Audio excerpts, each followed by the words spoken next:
This is Beatrice. She is a piglet. She enjoys belly rubs.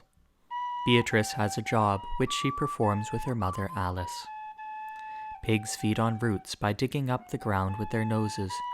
You'll notice that there's a field of weeds and daisies behind her. Their entire pen used to look like that.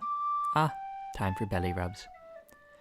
This turned over ground is excellent for crops, like these luscious oats that you can see now. Every animal on this farm has a job, and we are going to explore what some of those are. Let's move over to Annabelle and her piglets. These delightful bacon seedlings have been aerating the manure pile, and, like Beatrice's siblings, are going to be leaving us for other farms. Annabelle is troublesome, so she'll be going to Camp Freezer when her piglets are weaned.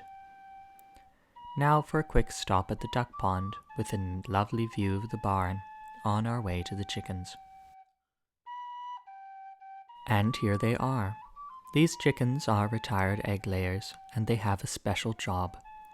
Chickens are omnivorous, so they don't just eat grain.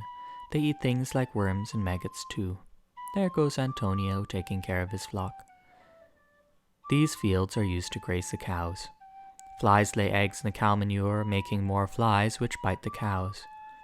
Cows also don't eat grass near to their own dung. The chickens pick through the manure, eating the maggots and spreading the manure around for faster composting. This keeps the cows happy and the fields clean. And remember that I said these are retired egg layers. They still produce eggs too. Let's take a look. Looks like they've laid 5 eggs today, and they will be absolutely delicious. Looking up from the eggs, we can see Meg and Callum with some friends taking care of the fields. They've been busy, planting all their crops by hand. Here's a look at one of their fields. You can see their hard work starting to pay off. The coop at the end of the field holds meat chickens. Let's head back to the house. Just a quick step through this gate and we will get a lovely view of the lupins and the mountain and the fields. But we are interested in the contents of those 2 boxes, so let's head over. It's time for bees. You can see Alan getting the smoker ready.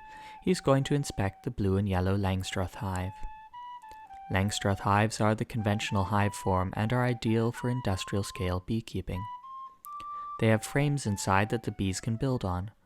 Next to it is a top bar hive which Valerie built herself. Top bar hives are more natural, like something bees would find in the wild.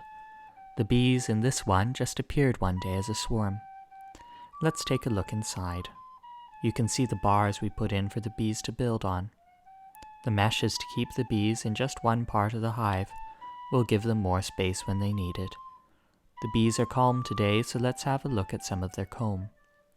Note that there's no frame for this comb. The bees naturally build the comb in that shape. They all hang down from the bars on the top and add wax until they have a nice place to live. The comb is empty now, but soon it will be filled with delicious golden honey. And now for our last stop.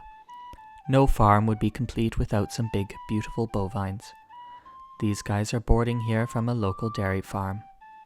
Cows don't produce milk until they have their first calf, so they can come live here until they're ready.